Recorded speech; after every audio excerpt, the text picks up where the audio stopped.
Tamil movie டாக்ஸிலிருந்து உங்கள் விஜயா. இன்றைக்கி காந்தா படம் விமர்சனம் தான் பார்க்க போகிறோம். அதுக்கு முன்னாடி சப்ஸ்கிரைப் பண்ணாமல் இருந்தால் ப்ளீஸ் சப்ஸ்கிரைப் பண்ணுங்கள், சப்போர்ட் பண்ணுங்கள்.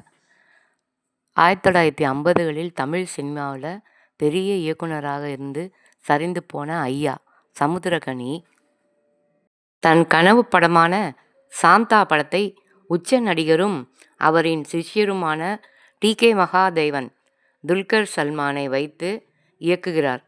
இருவருக்கும் உள்ள அகங்கார மோதலால் அப்படம் பாதியிலேயே நின்று போகிறது. இந்த நிலையில் பெரும் நஷ்டத்தில் இருக்கும் மாடர்ன் தியேட்டர்ஸின் உரிமையாளர் மார்ட்டின் ரவீந்திரா விஜய் அந்த படத்தை மீண்டும் தொடர முயற்சி செய்து அதற்கு ஐயாவையும் மகாதேவனையும் சம்மதிக்க வைக்கிறார்.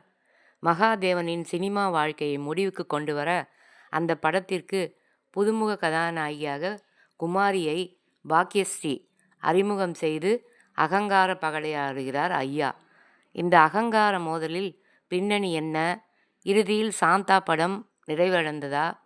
ஐயா மகாதேவன் பகடையாட்டம் என்ன ஆனது?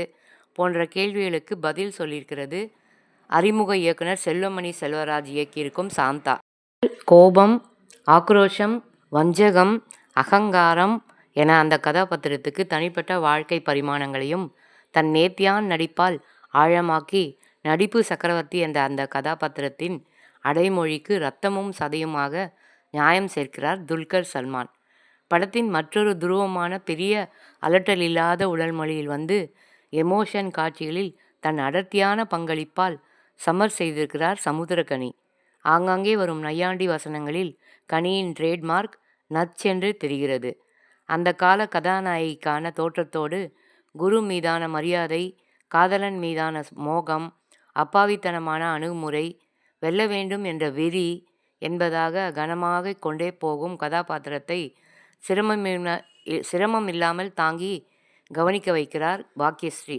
ராணா டகுபதியின் கலகலப்பும் ஆக்ரோஷமும் நிறைந்த நடிப்பு சில இடங்களில் ரசிக்க வைத்தாலும் பல இடங்களில் ஓவர் டோஸாக மாறி தொந்தரவு செய்கிறது. பெரும்பாலும் ஒரே செட், ஆங்காங்கே வரும் கருப்பு வெள்ளை காட்சிகள். 50களில் சினிமா செட்டிலுள்ள சின்ன சின்ன சினிமா உபகரணங்கள், கதாபாத்திரங்கள் பயன்படுத்தும் பொருட்கள் என நுணுக்கமாக உழைப்பும் படம் முழுக்க தெரிகிறது. ஜானு சந்தர் இசையில் கண்மணி நீ பாடல் உருக வைக்கிறது. இந்த எமோஷனல் ரோலர் கோஸ்டர் பயணத்திற்கு தேவையான பின்னணி இசையை வழங்கியதோடு கதாபாத்திரங்களையும் மெருகேற்றிருக்கிறார் ஜேக்ஸ் பிஜாய். ஒப்பனை, ஆடை வடிவமைப்பு, கூட்டணியின் உழைப்பு யதார்த்தத்தை கூட்டுகிறது. துல்கர் சல்மான், சமுத்திரக்கனி 2 பேருக்கும் மோதல் நடக்குது. அந்த சமயத்தில் செட்டில் ஒரு கொலையும் நடந்துடுது. அந்த கொலைக்கு யார் காரணம்? இவங்க 2 பேர் தான் மூல காரணம். அதுலேருந்து எப்படி அவங்க தப்பிக்கிறாங்க?